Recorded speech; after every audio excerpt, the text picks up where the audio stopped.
దక్షిణ భాగంలో బరువులు ఉండాలి అని ఒక ఆలోచన మనకు ఉంది కాబట్టి దక్షిణ భాగంలో ద్వారం అనేది ఉండటం లేదు. అది మనం పక్కన పెట్టేస్తాం. అంటే కథ ఏంటి, అసలు వాస్తు ఏ విధంగా ఉద్భవించింది అనే దాంట్లో మనకు వెళ్ళినట్టయితే, అంధకాసురుడనే రాక్షసు గుణమే అటువంటిది. ఆయన ముల్లోకాలను గడగడలాడించేవాడు. ఆ అంధకాసురుడనే రాక్షసుడు చాలా ఇబ్బందులకు గురైతే పరమేశ్వరుడు ఏం చేసిండంటే యుద్ధం చేశాడు. అయితే ఇక్కడ మనం భోలాశంకరుడిలో రెండు గ్రహించాలి. కొన్ని సందర్భాల్లో భోలాశంకరుడు అభయం ఇస్తే, వరాలు ఇస్తే మహావిష్ణువు అవతారాలు ఎత్తి సంహరించాడు.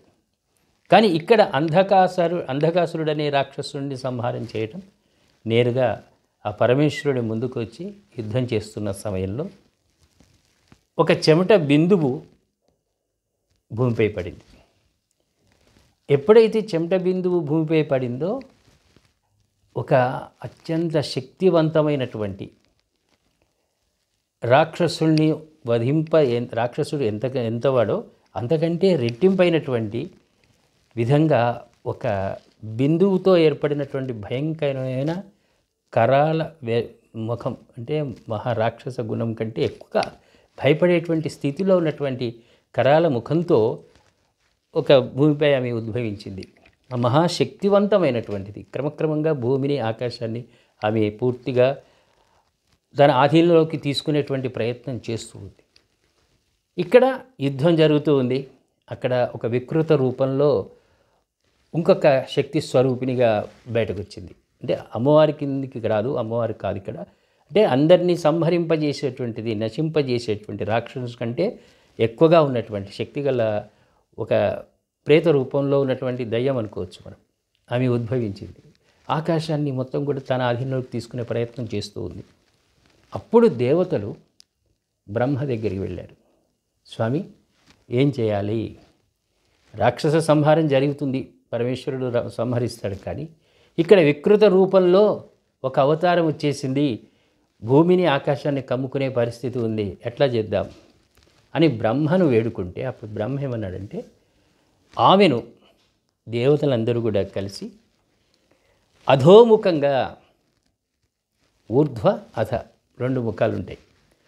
అధోముఖంగా అంటే తలభాగం కిందికి, కాళ్ళభాగం పైకి, భూమిపైకి నెట్టండి అని స్వామివారు ఆదేశించారు బ్రహ్మదేవుడు. అప్పుడు దేవతలందరూ కూడా ఆమెను భూమిపై నెట్టేశారు. కానీ మళ్ళీ వస్తే పైకి, ఇక్కడ బ్రహ్మదేవుడు ఒక ఉపాయం చెప్పాడు.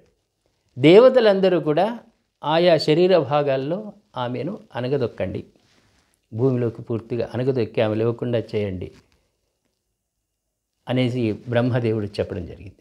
దేవతలందరూ కూడా ఆ వికృత రూపంతో ఉన్నటువంటి శక్తి మీద అందరూ కూడా కూర్చున్నారు. ఎక్కడెక్కడ కూర్చున్నారు అంటే మనం చిన్నగా దాని సందర్భాన్ని మనం ఒకసారి ఎక్కడెక్కడ కూర్చున్నారో కూడా తెలుసుకుందాం. శిరస్సున శిఖి, ఈశా అని కూడా అంటుంటారు. దక్షిణ నేత్రమున పర్జన్య, అదేవిధంగా వామనేత్రమున దితి, దక్షిణ స్తోత్రమున జయంత, వామస్తోత్రమున కూడా జయంతనే. ఉరుస్సున అంటే వక్షం, మన వక్షస్థలం పైన ఇంద్ర, అపవస్య, అప, సర్ప, వీళ్ళు నలుగురు కూర్చున్నారు. దక్షిణ స్రవమున ఆర్యమ, వామస్థానమున పృథ్వీధర, అదేవిధంగా దక్షిణాభిభుజమున ఆదిత్యుడు కూర్చున్నాడు. వామభుజమున సోమ, దక్షిణ పార్శ్వకామన, అక్కడ ఎవరు కూర్చున్నారు? పార్శ్వకామున అందు సత్య, భృష, ఆకాశ, అగ్ని, అదేవిధంగా పుష. ఉదరమున వివాస్వాన్, మిత్ర, వీళ్ళిద్దరు కూడా కూర్చున్నారు. ఎప్పుడైతే వీళ్ళు వాస్తు ప్రకారంగా వీళ్ళందరూ కూర్చొని ఆమెను పూర్తిగా అధపాతాళానికి నెట్టివేశారో, దాని నుండి వాస్తు అనేది ఉద్భవించింది. అంటే వాస్తుకు ఒక కారణం అంటూ ఉంది. అంటే మనల్ని నశింపజేయడానికి వాస్తు విరుద్ధంగా ఉన్నట్టయితే మన కుటుంబాలు చాలా ఇబ్బందులకు గురయ్యే అవకాశాలు ఉంటాయి. ధనం కూడా ఎప్పటికప్పుడు కూడా విపరీతమైనటువంటి ఖర్చులు అవుతూ ఉంటాయి. ఆ లక్ష్మీదేవి ఆగదు, అనారోగ్యం పాలవుతూ ఉంటారు, కుటుంబాల్లో కలహాలు వస్తూ ఉంటాయి. ముఖ్యంగా యజమాని యొక్క పరిస్థితి చాలా ఇబ్బందికరమైనటువంటి విధంగా ఉంటుంది వాస్తు విరుద్ధంగా ఉన్నట్టయితే. ఇది ఒక కథ అనేది ప్రాచుర్యంలోకి వచ్చేసింది. దానికంటూ పూర్వకాలంలో ఎప్పుడో దేవతలు ఉన్నప్పుడు ఆ సందర్భంలోనే జరిగినటువంటి వృత్తాంతం ఇది. అంటే వాస్తును ఇప్పుడు ఈ మధ్యకాలంలో కొందరు అంటుంటారు, ఈ మధ్యకాలంలో వచ్చిందే వాస్తు, వెనకడ మా తాతలప్పుడు ఎక్కడిది అని. కాదు, అప్పుడు కూడా ఉండే. కాకపోతే ఏంటంటే ఇంతగా మనకు ప్రాచుర్యం లేదు.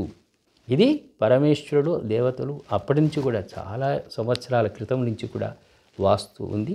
ఆ తర్వాత రాజులు కూడా వాస్తు ప్రకారమే వాళ్ళ గృహాలు నిర్మించుకోవడం, రాజసింహాసనం ఎక్కడ ఉండాలి, సైన్యాధిపతి ఎక్కడ ఉండాలి, మంత్రి ఎక్కడ ఉండాలని వాస్తు ప్రకారమే వాళ్ళు ఏర్పాటు చేసుకున్నారు. కాబట్టి వాస్తు అప్పుడు ఉంది, ఇప్పుడు అందరిలోకి వచ్చింది కాబట్టి, అందరికీ తెలిసింది కాబట్టి అది ఇంకా ప్రాచుర్యంలోకి రావడం జరిగింది.